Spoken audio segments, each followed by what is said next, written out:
Hello, so here we are in March, time to step out of that winter cave. We've been wintering and head on into spring. So this is a time where we tend to get a bit more physically active, hopefully for some of you in the garden. I know I have a lot of keen gardeners come and see me.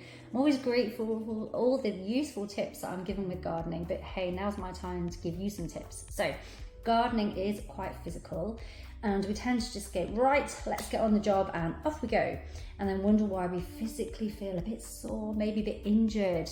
So hopefully we can avoid that with some really simple things that we can do before and after gardening. So we're going to look at what we can do after gardening tomorrow, but right now we're going to look at how do we get our body, our physical body, ready for gardening. The most common things that I see with garden injuries are elbows, from all the pruning, so that repetitive movement, and sometimes it can be really quite oppressive. We've got some thicker things that we need to get through, and lower backs potentially with either overuse, too much lifting and digging. So we're going to think about a whole body warm up, but we will particularly think about elbows and backs with a little bit more purpose.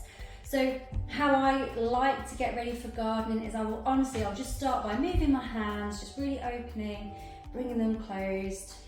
I don't know, maybe 5 to 10 of these.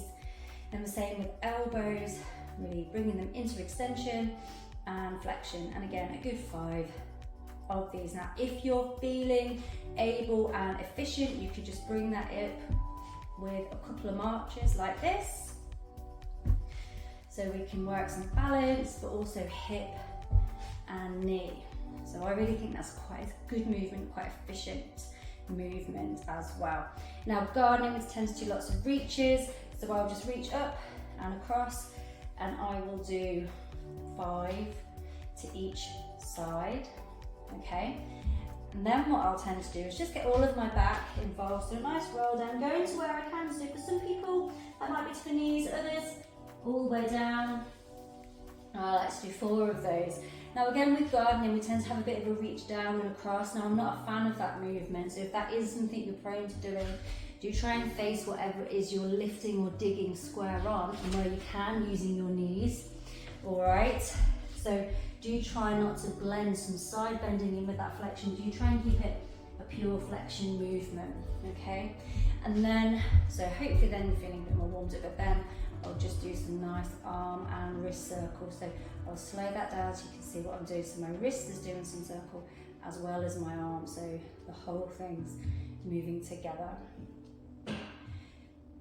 So hopefully we're feeling warmed up and ready to go. Now when we're actually doing the gardening, do remember to take regular breaks. It's quite easy to get into the flow of something before you know it. An hour, maybe more has passed. So set alarms on your phone, maybe take an egg timer every half an hour, 45 minutes tops. Down tools, do some stretches. We're going to look at those tomorrow. Get a drink, cup of tea, glass of water, maintain your hydration, and then back to it. The other thing to think about is splitting your tasks up. So if you think, right, I've got a 2-3 hour window, whatever it is, digging for all that time is probably not all that sensible, or rearranging all your pots, probably not all that sensible. So divvy those tasks up so we're not running the risk of a repetitive overstrain injury as well. If you want me to go into any more detail, do please let me know. I appreciate those exercises are not going to work for all of you, so if there's anything that you think, can you tweak that for me, just get in touch. Of course I can. Have a great day otherwise, and I'll speak to you soon.